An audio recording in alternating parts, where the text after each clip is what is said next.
কুরবানি, সবাইকে ঈদ মোবারক। কিন্তু ঈদুল আজহা আসলে কি?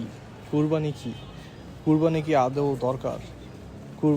কুরবানি কেন এক্সিস্ট করে? কেন থাউজেন্ডস অফ ইয়ার্স ধরে প্রতি বছর কিছু মানুষজন একসাথে হয়ে পশু কুরবানি করে, পশু মেরে ফেলে, তারপর ওটা পশুর মাংস খায়? কেন এটা করা লাগবে? কেন মুরগি হয় না? কেন এটা অন্য পাখি বা ভেজিটেবলসই ধরো, কেন ভেজিটেবলসে কুরবানি হয় না? আমি রাস্তা দিয়ে যেতে যেতে হঠাৎ এগুলো রিয়েলাইজ করলাম যখন আমি রাস্তা দিয়ে যাচ্ছি আর দেখছি যে ব্লিচ আর রক্ত পড়ে আছে। তাই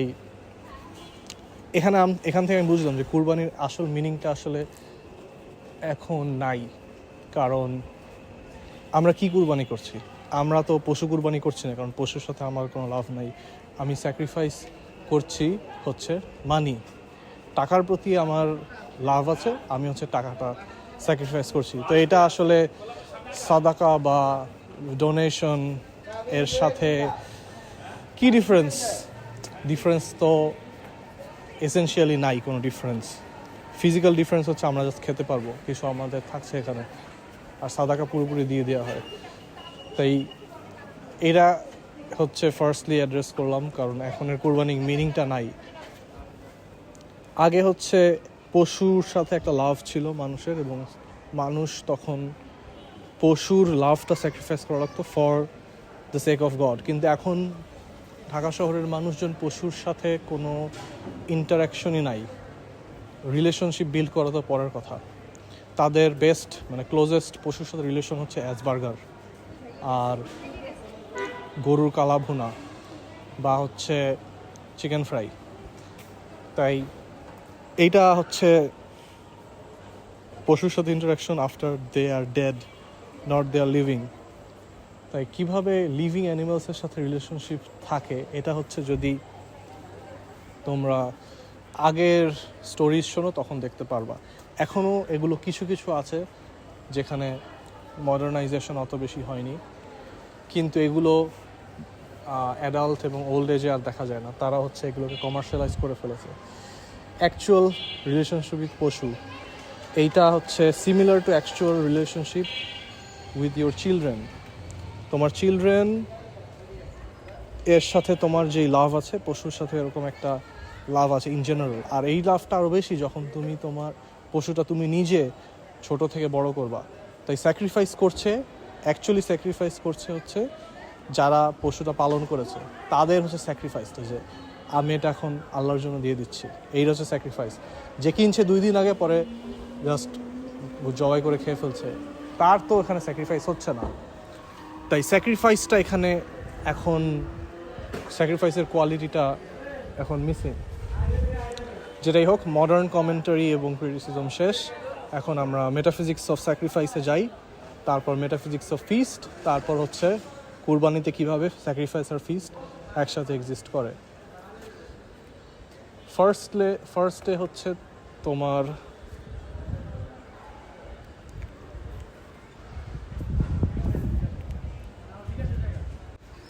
স্যাক্রিফাইস বোঝার জন্য তোমার আগে বোঝা লাগবে লাভ থাকলেই তুমি স্যাক্রিফাইস করতে পারবা। সামথিং ইউ লাভ, কিন্তু আরেকটা জিনিস আছে যে something you love but more. তাই তুমি সামথিং ইউ লাভ যেটা, ওটা স্যাক্রিফাইস করে দিবা ফর সামথিং যেটার জন্য তোমার লাভ আরও বেশি। এই স্যাক্রিফাইস লাইফের প্রতিটা মুহূর্তে করা দরকার। এখানে অনেকে স্যাক্রিফাইস করছে তার ডুম স্ক্রোলিং সেশন, আমার ভিডিওটা পুরোটুকু শোনার জন্য, কারণ তাদের ডুম স্ক্রোলিং ভাল লাগে, কিন্তু তার ডুম স্ক্রোলিং স্যাক্রিফাইস করছে যাতে তারা নলেজটা পায়, ট্রুথটা পায়। তাই স্যাক্রিফাইস এটা পড়াশোনা, প্যারেন্টস, ফ্যামিলি এবং গড সব কিছুর ক্ষেত্রেই এভাবে কানেক্টেড। স্যাক্রিফাইস কেন দরকার? স্যাক্রিফাইস আমাদেরকে লেসন দেয় যে আমাদের যা ভাল লাগে সেটাই আলটিমেট গুড না, আলটিমেট গুড আরও বেশি। তাই যে ধরে নাও একটা যে ক্লাস 1-এ পড়লো, ক্লাস 1-এ পড়ে সে ক্লাস 2-তে গেল, তারপর দেখলো যে আচ্ছা 1-এ গিয়ে 2-তে যাওয়া যায়, নাইস। 2-তে যাওয়ার পর কোথায় যাবো, 3-তে, ওয়াও সেই একটা ভালো জিনিস, তো এটা অনেক ভালো সিস্টেম। 1 2 3 4 5 6 7 8 9 10 করে আমি হচ্ছে একটা ভালো মানুষ হয়ে যাব, এটা হচ্ছে একটা চাইল্ডের বিলিফ। কিন্তু তাকে যদি বলা যায় যে না, তুমি হচ্ছে এই সিস্টেম যদি স্যাক্রিফাইস করো, তুমি তোমার কাছে ডিগ্রি থাকবে না, কিন্তু তুমি একটা গুড লাইফ পাবা এবং তুমি হোম স্কুলড হতে পারো, এইটা হচ্ছে স্যাক্রিফাইস। স্যাক্রিফাইস তোমাকে শিখায় এবং তো স্যাক্রিফাইস অ্যালাউ করে তোমাকে লোয়ার গুডটা সরিয়ে দিয়ে হায়ার গুডের দিকে যাওয়া। এখন স্যাক্রিফাইস শেষ, এখন হচ্ছে ফিস্ট। ফিস্ট হচ্ছে আমরা সবাই যখন একসাথে খাই একটা টেবিলে, ইটিং, এটা হিউম্যানের একটা এসেনশিয়াল এলিমেন্ট হচ্ছে ইটিং। কারণ কোনো মানুষ না খেয়ে বাঁচবে না except for a few people যারা স্পিরিচুয়ালি অ্যাডভান্স, কিন্তু মানুষ এর খাবার খাওয়া লাগবে।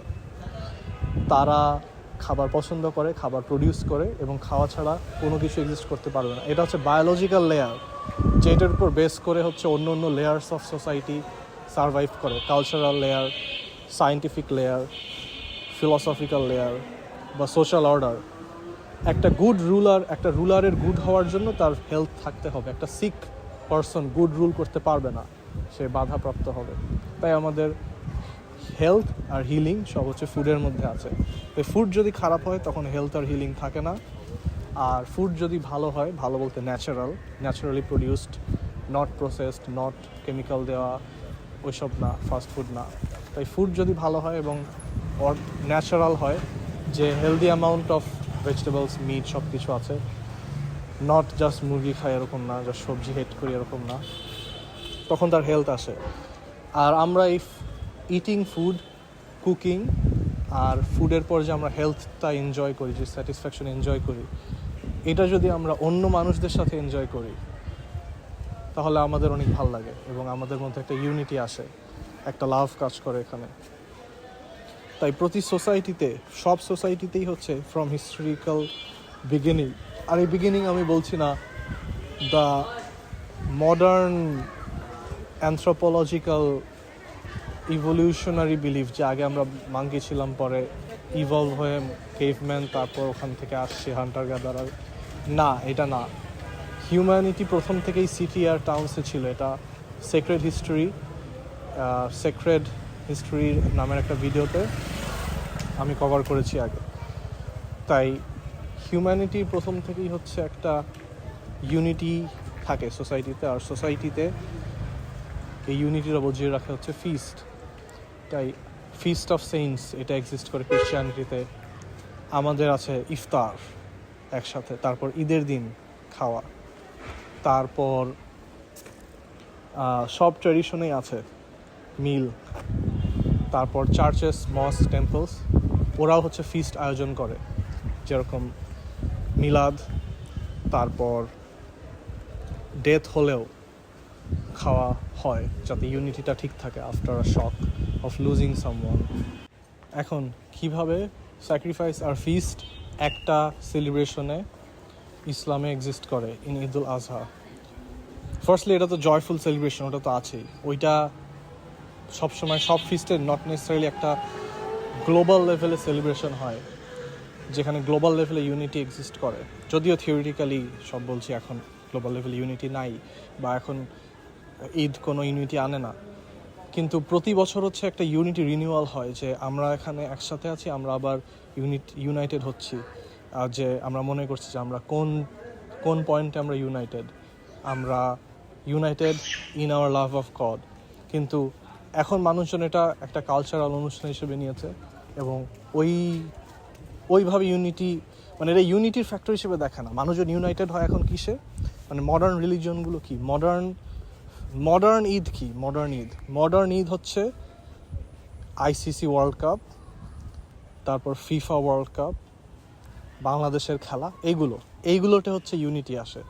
তাই ওইটা আরেকটা টপিক, ওটা অনেক ইন্টারেস্টিং এবং সেপারেট একটা টপিক। কিন্তু ব্যাক টু এখানে, আমি মডার্ন সেন্সে বলছি না, আমি বলছি যে sacrifice and feast in general as it was suppose to be. তাই হিস্টোরিক্যালি কুরবানির ঈদে কেন, ফার্স্টলি একটা কোশ্চেন হচ্ছে পশু কেন মুরগি না বা মাছ না? কারণ লাইফ স্টক হচ্ছে ইউনিভার্সাল একটা জিনিস। ডেজার্টে কোনো ফিশ নাই, টিবেটিয়ান মাউন্টেন্সে ভেজিটেবলস নাই, হয় না, তারপর যেখানে আইস সেখানে ভেজিটেবলস হয় না। তাই কোন জিনিসটা সব হিউম্যানিটির জন্য ইউনিভার্সাল, সেটা হচ্ছে 4-legged ক্রিচার, সেটা সব জায়গায় থাকে। আর অনেকে বলতে পারে যে কেন কুকুর বিড়াল না? কারণ কুকুর বিড়াল এর পারপাস ডিফারেন্ট। বিড়াল হচ্ছে বাসার মিনি মাস্টার, আর কুকুরের পারপাস হচ্ছে প্রোটেকশন।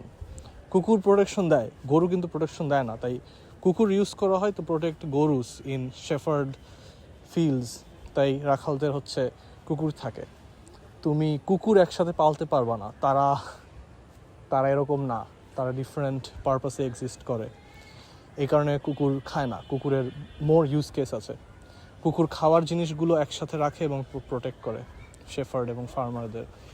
তাই আর বিড়াল কেন খাবা, মানে খামো, বিড়াল খায় কী করে মানুষ? এটা তো যদি কেউ মালিকি মাধাবের হয়ে থাকো, কার্স ইউ, কিন্তু বিড়াল খাওয়া ঠিক না। বিড়াল কেন খাবা? যেটাই হোক, তাই তুমি শিপ, গোট, তারপর বুল, অক্স, কাউ, ক্যামেল, তারপর কায়োটিস, অনেক কিছু এক্সিস্ট করে পৃথিবী ভরে। এবং ওই 4-legged ক্রিচার্সগুলো আমরা স্যাক্রিফাইস যদি করি, এটা মোর দ্যান ওয়ান মিল হয় বা মোর দ্যান ওয়ান ফ্যামিলি হয়, এখানে ইউনিটির পার্টটা আসে। তুমি যদি মুরগি কেনো, তুমি যদি ধরে নাও মুরগি কিনলে, 100টা মুরগি কিনলে, যে আমি এলাকায় 100টা মুরগি দিব, এটা কিন্তু আসছেই সেপারেট হয়ে, এখানে ইউনিটি নাই।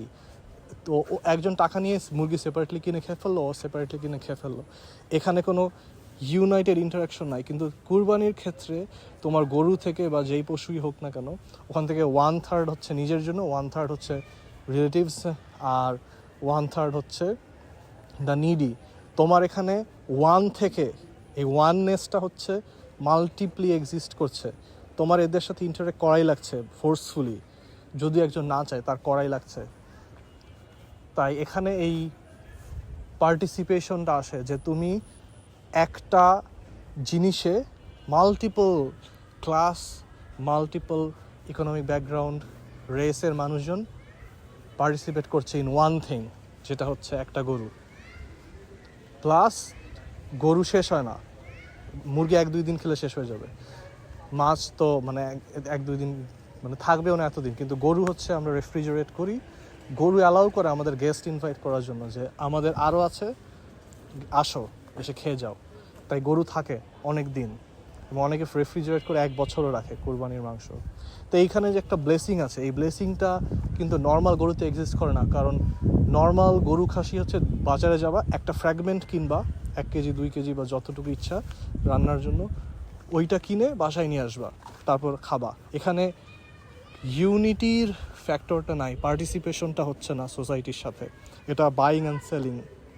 কিন্তু এইখানে তুমি তোমার টাকা দিয়ে কিনছো, আর তারপর তুমি এটা দিয়ে দিচ্ছ যারা তোমাকে কোনো ট্রানজ্যাকশনাল ভ্যালু দিচ্ছে না।